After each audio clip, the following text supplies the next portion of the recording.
Hey y'all, I just wanted to take a minute to go over your case study document since that is the next big assignment that is due. I am here in your eCourseware under assignments, rubrics, and templates.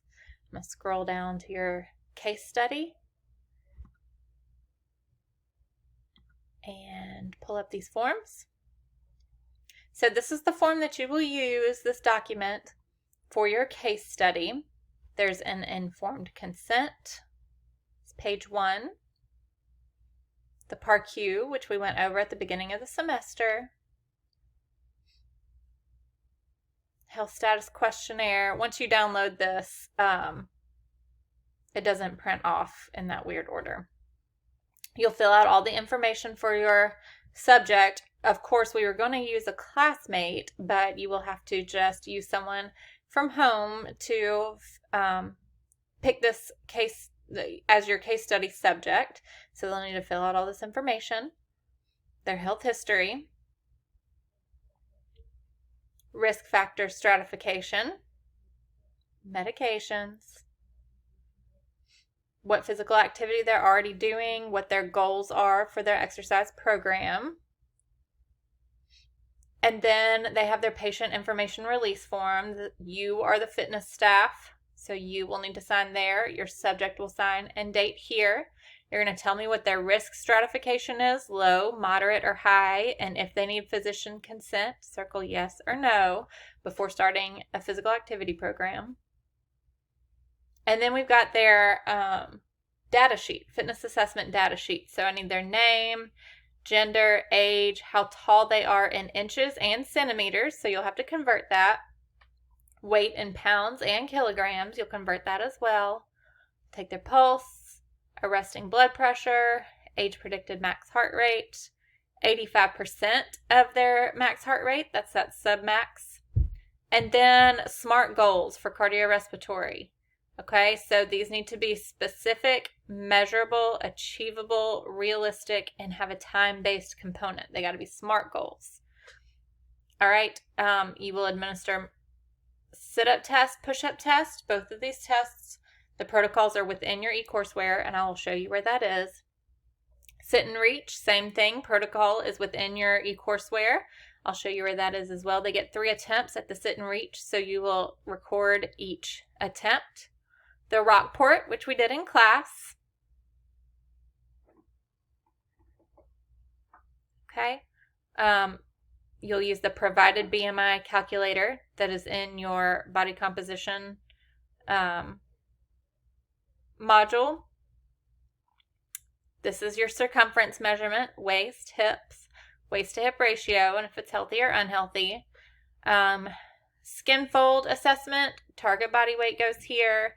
There are 2 attempts at 3 sites, the mean score, the sum of mean scores, what their body fat percentage is, and then recommendations. So again, is that healthy, too high, too low?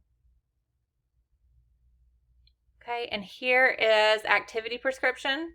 So again, goals need to be SMART. This is for cardiorespiratory. Name, age, gender. This training zone, percent of heart rate reserve, we did this in class. So I'm going to scroll down to the bottom and show you. If you want them working at low intensity exercise, you will calculate what is 40 to 65% of their heart rate reserve. You'll use that Karphanen formula. Remember, it's back in your cardiorespiratory module. 65 to 80%, 80 to 85%. So whatever intensity you want them training in, if it's moderate intensity, you will write the numbers there for moderate intensity. Okay? Give them a specific warm-up, specific flexibility exercises for after their workout. And then you're going to tell me what they're going to be doing, the mode. Are they running, using an elliptical? Are they going swimming? Or maybe it's something else. Maybe they're taking a dance fitness class. Duration, how long? Frequency, how many days per week? And again, you're going to tell me if they are at low, moderate, or vigorous intensity based on what you are prescribing for them. These numbers here, this is where a lot of points are sometimes lost, and there are a lot of points to be gained right here. I want y'all reviewing the rubric to this as you fill it out. For low intensity exercise, we're going to look at 40 to 65% of that heart rate reserve. You will put both numbers here. This is not one number. This is a range. So there's a low end and a high end. Same here, same here. So between these 3 lines, I should see 6 numbers. And then tell me what they're going to do for a cool down. Okay, here's the muscular fitness. You're going to tell me, are they using body weight? Is it machine weights, free weights, or whatever it is that they're using? And then you will write a strength training workout. This is just like the video that I uploaded last week. You will tell me what exercise they are doing, how heavy their load is. If it's body weight workout, you would just write body weight. If they're using free weights, maybe you're going to write 10-pound dumbbells. How many repetitions? How many sets? This is one workout, one bout of exercise. So the frequency should be the same throughout.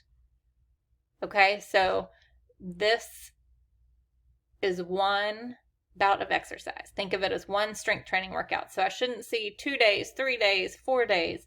I should see 2 days a week and that's it, or 3 days a week and that's it.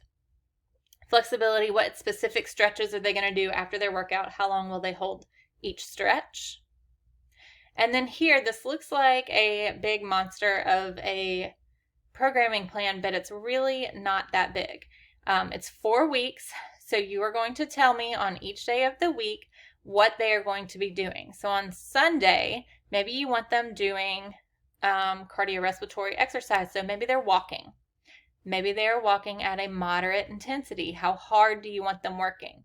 For how long? It could be 3 miles, it could be 30 minutes, whatever you are prescribing for that individual. Maybe Monday's a rest day, so you write rest. And then Tuesday, we want them strength training, so you're going to say strength training, training effort, light, or whatever you have prescribed for this individual and duration, how long it is. What I should not see under training mode is a specific exercise. So I should not see squats or jumping jacks.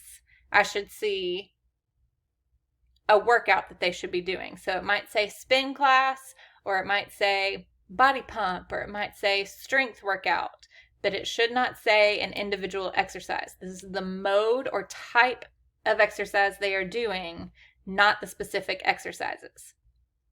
Okay?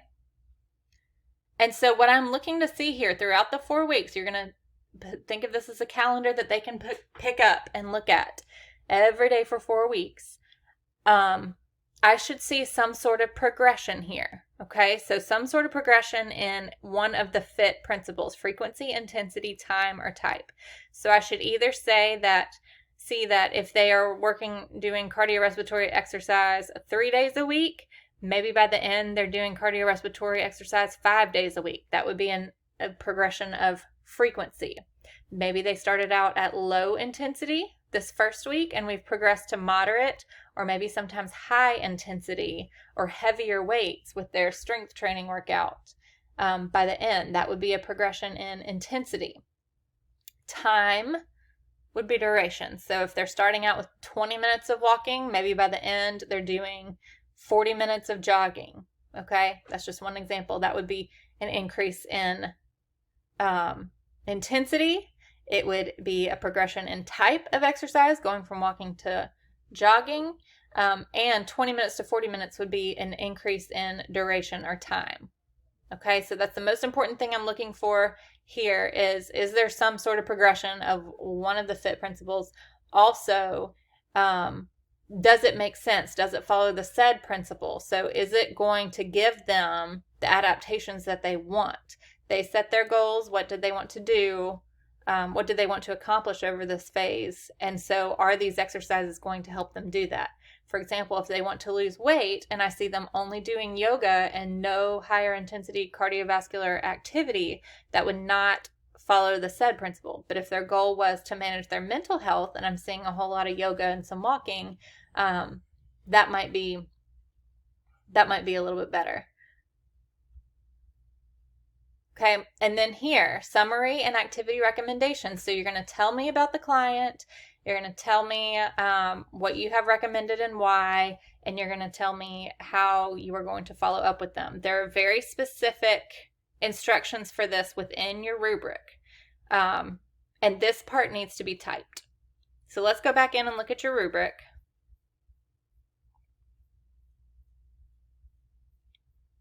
can come all the way back up here.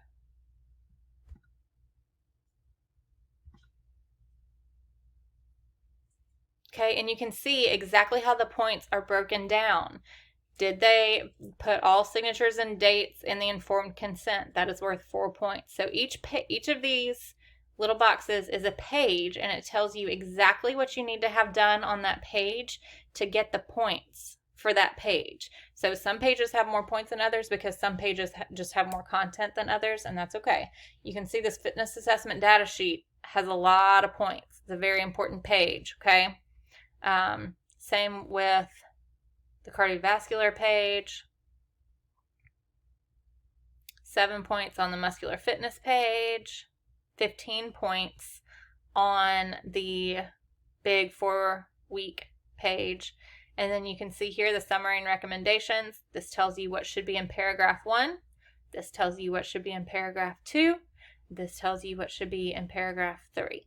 Okay, so this is all laid out very specifically within this rubric. Please take a day or two to review both your case study sheets, the data sheets, and your rubric, and then please email me with any questions that you have. If you need to set up a Zoom call to go over something, I'm happy to talk you through it, or if you have some sort of other issue. But I know you can all do it. I know you can be successful. So read over it carefully and let me know what you need. Bye.